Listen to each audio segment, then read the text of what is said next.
बरसाने में श्री जी की मेहंदी है रही है और सब बरसाने के गोप ग्वाल ब्रजवासी इतने आनंद में हैं, इतने सुख में हैं, इतने प्रसन्न हैं कि हमारी लाडली जी को ब्याह पक्को भयो। कल तो पक्की है गई, लगन है गई। अब मेहंदी की रचना है रही है, आज हल्दी चढ़ रही है, तेल चढ़ रहा है।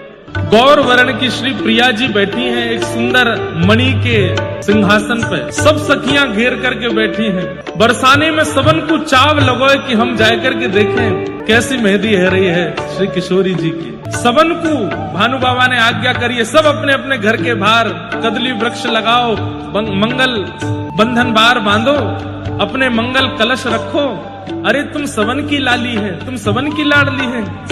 ब्रजवासी बोले बाबा कहने की आवश्यकता ना है, हम सबने पहले ही व्यवस्था कर रखी है। हर घर में ढोल बज रहे, नगाड़े बज रहे, माताएं बहनें नृत्य कर रही हैं। क्यों? आज हमारी लाडली जी की, हमारी प्यारी जी की आज हल्दी है रही है, तेल चढ़ रहा है, मेहंदी लग रही है। ढोल नगाड़े इनकी आवाज नंदगाम तक जा रही है। महाराज ढोल नगाड़े बजन लगे सो ठाकुर जी अपनी अटारी पे जाके देख रहे हैं। बोले अरे मधुमंगल जी कहा है रो है? सब कहने लगे बोले लाला तो ना पता। बोले कहा है रो है? बोले श्री जी की मेहंदी है रही है, श्री जी की हल्दी है रही है आज। ठाकुर जी इतना सुनते ही चिंतित है गए। काय को चिंतित है गए? बोले जो हाथ मेरे हाथन में आनो चाहिए वाकू कोई और पकड़ के 2-2 घंटा बैठे को रचना बनावे को हाथन में। जा हस्त कमल पे मेरो अधिकार है, मैं रचना सिद्ध करूंगा, वाप में कोई और रचना सिद्ध करेगा। या मंगल विधान में वस्त्र कोई बनावे, सहरो कोई बनावे, बाकी की सब क्रिया कोई करे, पर श्री जी के हाथ में बहुत दिनांत तक रचवे वारी ये मेहंदी, ये तो मेरे हाथन से ही रचनी चाहिए। मधुमंगल से ठाकुर जी बोले अभी रचना भई तो नाय होगी। बोले अभी तो नाय भई लाला। ठाकुर जी बोले मधुमंगल यदि या पूरे ब्याह में एक क्रिया मैंने नाय करी तो मन नाय लगेगा। बोले कहा? बोले किशोरी जी के हाथ में तो मेहंदी की रचना मैं करके आऊंगा, स्वयं जाऊंगा। मधुमंगल बोलो लाला तेरो बड़ो विचित्र स्वभाव है, कभी मनहारी बन के जावे, कभी जोगी बन के जावे, कभी कछु बन के जावे, अब मेहंदी रचावे वारी बन के जाएगो। ठाकुर जी बोले और नहीं तो कहा मेहंदी की रचना करवे तो मैं जाऊंगा बरसाने। तू कभी मनहारन बन के जावे, कभी जोगी बन के जावे, कभी मोर बिहारी बन के जावे, कभी श्यामा सखी बन के जावे, मोकू तो तेरी सल नाय परे और कहा का बन के जाएगो। बोले अब तो दुल्हा बन के ही जावे वारों कछु दिना में, वाके बाद बार बार रूप बदलवे की आवश्यकता ना है, पर जाते जाते एक बार और रूप धारण करना है। बोले अब कहा बन के जाएगा? बोले मेहंदी रचना करवे वारी बन के जाऊंगा। तू कैसे करके बरसाने में हल्ला करवाए दे कि सबसे बढ़िया मेहंदी रचावे वारी मैंने बुलवाई है, श्री जी के हाथ में मेहंदी वही ते रचवाओ। मधुमंगल बोलो ठीक है लाला करूं। तो दोनों पक्षन में अंदरूनी गुप्तचर तो हैं, तो ऐसे खुफिया एजेंट कई बरसाने में भी हैं जो नंदगाम बारिन ते मिले भय नीचे थे।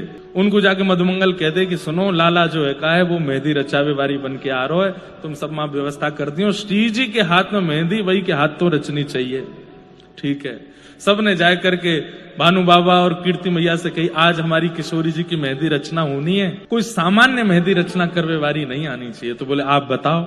बोले देवलोक ब्रह्मलोक में भी जाकी चर्चा है, ऐसी एक मेहंदी रचना करवे वारी आए रही है, आप वही से रचना करवाइयो। बोले अच्छा बाकी पहचान का है?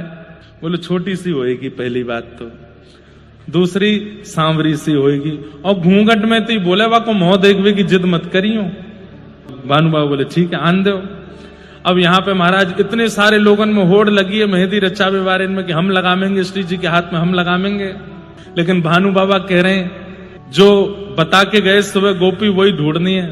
असंख्य मेहंदी रचना करवे वारी आई है, उनमें छोटी सी एक सखी घूंघट करके खड़ी है, हमारे किशोरी जी हाथ में मेहंदी लेकर के खड़े, मैं रचूंगा मेहंदी। नंद बाबा ने कही भैया सबरे अपनी रूप रंग दिखाओ कैसो है। जैसी देखी छोटी सी एक सखी खड़ी है, सांवरी सी है, ने हाथन ते पतो चल रही है। बोले हाँ अजय वारी लगावेगी, याकू लेकर के आओ। सिंहासन पे बैठी हैं किशोरी जी, ठाकुर जी घूंघट में खड़े हैं, भानु जी और कीर्ति मैया लेकर के गए ठाकुर जी को। सामने सिंहासन पर किशोरी जी विराजमान हैं और ठाकुर जी सन्मुख आकर के बैठे हैं। भानु और कीर्ति मैया ने कही लाली अपनो हस्तकमल दे दे, यही रचना करेंगी। किशोरी जी कह रही है मुकु तो इनके आव भाव देख के लगे ना इन्हें कछु आतो होगो, हमारो ब्याह है, मैया ने ढूंढ के लानो चाहिए। सो ठाकुर जी खड़े है करके अपने बारे में बता रहे हैं, अपनो बखान कर रहे हैं। ऐसी ऐसी रचनाएं मैंने करी हैं, ऐसे ऐसे मुंह पे भाव आमे, मैं रचना करके जाऊंगी तो मेरी रचना करी भाई मेहंदी तो इतने दिनांत तक, इतने वर्षन तक रहेगी, आदि आदि सब भाव कह रहे हैं। किशोरी जी ने अपने हस्त कमल पधराए और श्री ठाकुर जी नैनो नैनो घूंघट करके रचना कर रहे हैं। और रचना में ऐसा कहा बनाऊं कि किशोरी जी को पता चल जाए कि मैं कौन हूं और कोई को पता नहीं चलनी चाहिए। बाकी सबन को तो यही लगे कि ये मेहंदी रचना करवे वाली है, लेकिन इनको पता चल जाए कि मैं श्याम सुंदर हूं। निकुंज की एक लीला, जा लीला में कभी ठाकुर जी ने किशोरी जी के साथ में कोई सुंदर भाव कियो है। ठाकुर जी नाच रहे हैं और किशोरी जी सन्मुख खड़े है कि नृत्य करनो सिखा रही हैं। ऐसी कोई रचना, ऐसी कोई संरचना ठाकुर जी ने हस्त कमल में प्रकट करी है।